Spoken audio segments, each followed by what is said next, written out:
अरे भाई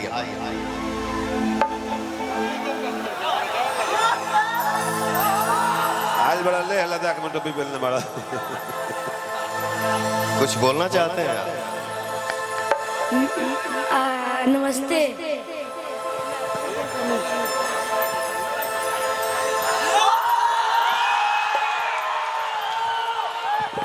क्या बोले? हम आपके बहुत बड़े फैन हैं।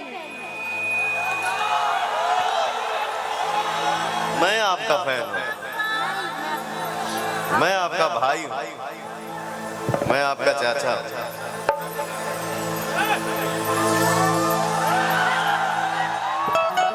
हरि सनहिया लगा बहुत बात नहीं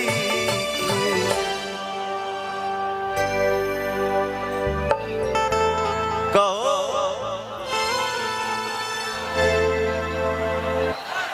यहाँ पे हीरोइन यामिनी सिंह भी आई हैं। कहाँ बड़ू हो?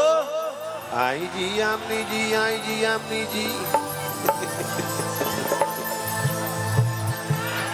हर सनहिया लगा बहुत बात नहीं नजरिया चुरावल बहुत बात होला। सनहिया लगा बहुत बात नहीं नजरिया चुरावल बहुत बात होला। सनहिया बहुत बात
मोबाइल में लाइट बा ना, लाइट जलाओ, जाओ लाइट जलाओ।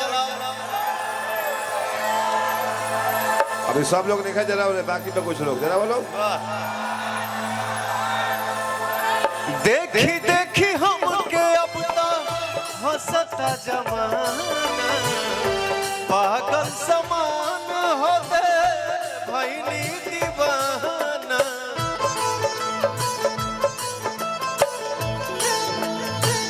केहू के रोवावल बहुत बात नहीं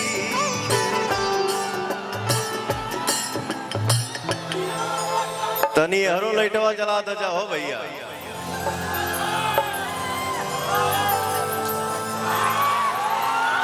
हर केहू के रोवावल बहुत बात नहीं रोआ के हंसावल बहुत बात होला। सनहिया लगावल बहुत बात नहीं नजरिया चुरावल बहुत बात होला।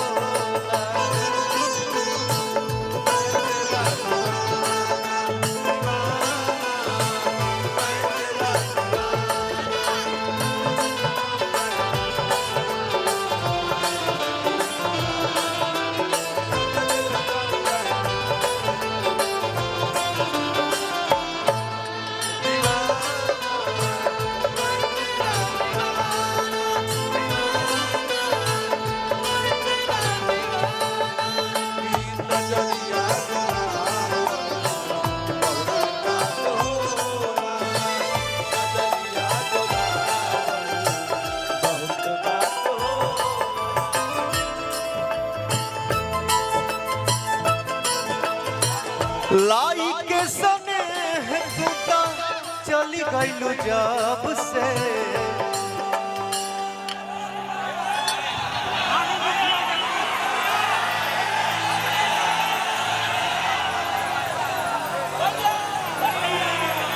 थैंक यू यही वाला रोज दे मना ले बोलो का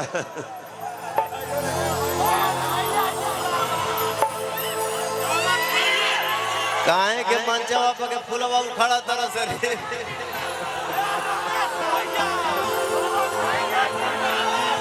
हमारे भाई सब जिंदाबाद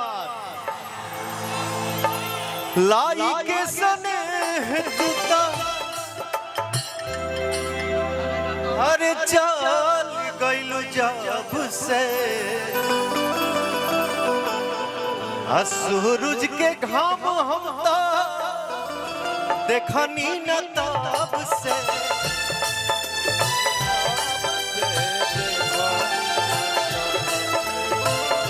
लाई के सने चली गईलू जब से सूरज के घाम हम देखनी न तब से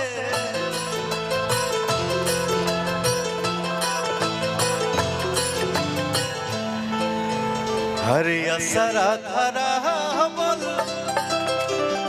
इधर आओ आवा मलकिनी आवो असरा धरा का तू धोखा दे हरे असरा धरा बोल बहुत बात नहीं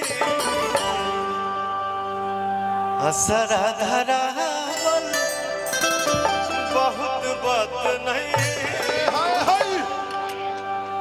अजियरा जुड़ा बहुत बात हो सनहिया लगा बहुत बात नहीं नजरिया चुरा बहुत बात होला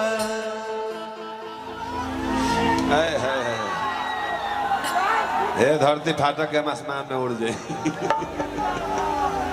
यही है ना अच्छा सब ही तो ये बार जमा कर ले हेलो डार्लिंग इधर आओ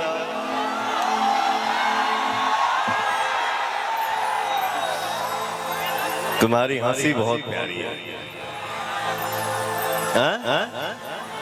जामनी जी है कहे अच्छा तो हमने के भोजपुरी में ठेठ भाषा में जामनी है कह लीजिए एक और माइक कहाँ है हेलो शालिनी जी इधर आइए महाराज कहाँ आप जा रहे हैं